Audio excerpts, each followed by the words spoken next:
नमस्कार, मी प्रमिला झांबरे. तर आज मी आंबट, गोड, तिखट अशी मस्तपैकी अळूवडी बनवते. त्यासाठी अळूची पानं घेतली, त्याचं देठ काढले आणि स्वच्छ धुवून पण घेतलेली आहे ती. तर त्याच्यासाठी लागणारं साहित्य, मी आंबट गोड बनवण्यासाठी इथं थोडासा गुळ घेतलाय. इथं मी चिंच भिजू घातली. इथं हिरवी मिरची, लसूण आणि कोथिंबीर बारीक करून घेतली. 1 चमचा जिरी भाजून बारीक केलेली आहे. 2 चमचे तीळ घेतलेत. 1 चमचाभर ओवा, हळद आणि आपल्याला चवीनुसार मीठ वापरायचं आहे. इथं घेतले मी बेसन चाळून. त्यामध्ये पण आपल्याला पाणी वतायचं आहे. गुळ पण विरघळून घ्यायचा आहे. हातानंच पटकन विरघळला जातो.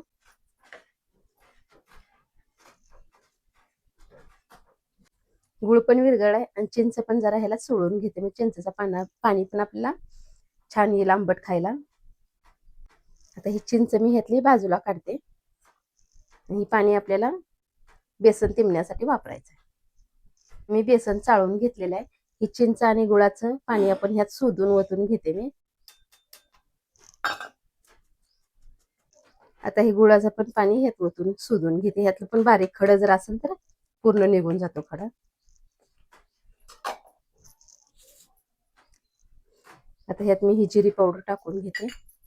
मोठे 2 चमचे तीळ घेतलेले आहे. तिळानं वडी खायला छान लागते. इथं ओवा घेतलाय. अर्धा चमचा हळद वापरली.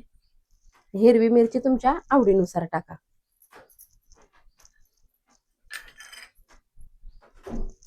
तर आता इथं चवीनुसार मी मीठ वापरले. आता छान असं हे मिक्स करून घेते. अगोदर ही चिंच गुळाचं पाणी आहे, त्याच्यामुळं छान असं मिक्स करायचं आहे. दुसरं पाणी वताच नाही. परत लागल तसं थोडं थोडं ओतून घेणार आहे.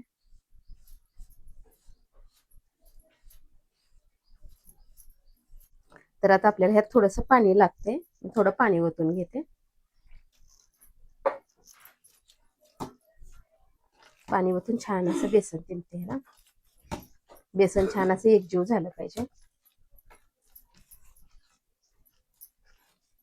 तर बघा छान असं बेसन तिंबून झाले. जास्त घट्टही नाही आणि जास्त पातळही नाही. तर वडीसाठी आपल्याला सोडा वापरायचा नाही ह्यात. आता एक एक पानं घेते आणि ह्याला छान असं बेसन लावून घेते.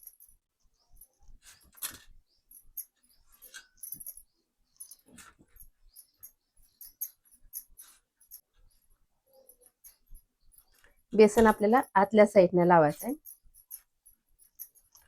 ह्याच्यावर मी दुसरं पान तसंच ठेवणार आहे आणि ह्याला पण थोडंसं बेसन लावून घेणार आहे.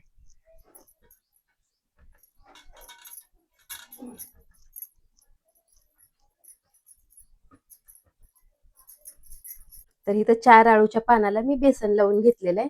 आपण ह्याला आता दुमतं करत जाऊया.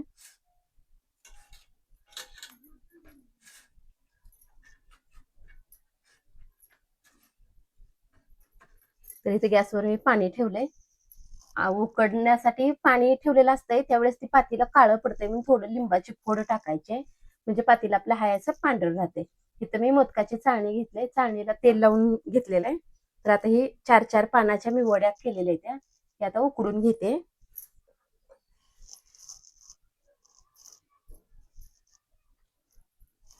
आता ह्याला 10 मिनिटासाठी मी झाकून ठेवते आणि 10 मिनिटं उकडून घेते.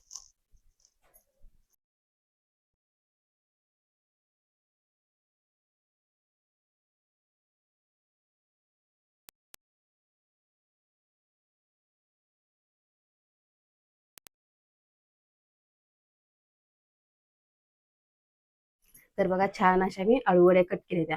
आता आपण जेवणासोबत किती खातो तेवढ्याच तळाच्या, राहिलेल्या फ्रीजमध्ये ठेवायच्या. ज्यावेळेस आपण जेवण करतो त्यावेळेस कुरकुरीत अशा तळून घ्यायच्या त्या. मी आता गॅसवर तेल ठेवलेलं आहे तापाला. थोड्याशा वड्या मी तळून घेते.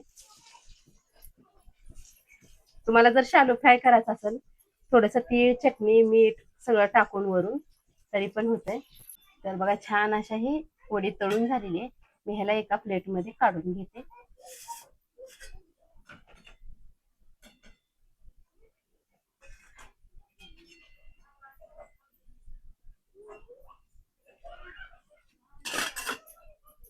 तर मस्तपैकी आळूवडी आंबट, गोड आणि तिखट अशा पद्धतीचे बनवून घेतले. एकदम छान अशी झालेली आहे. तुम्ही ही कधी अशा पद्धतीने बनवली नसेल तर बनवून बघा. माझा व्हिडिओ आवडला तर नक्कीच एक लाईक करा. चॅनलला सबस्क्राईब केलं नसेल तर चॅनलला सबस्क्राईब करून घ्या.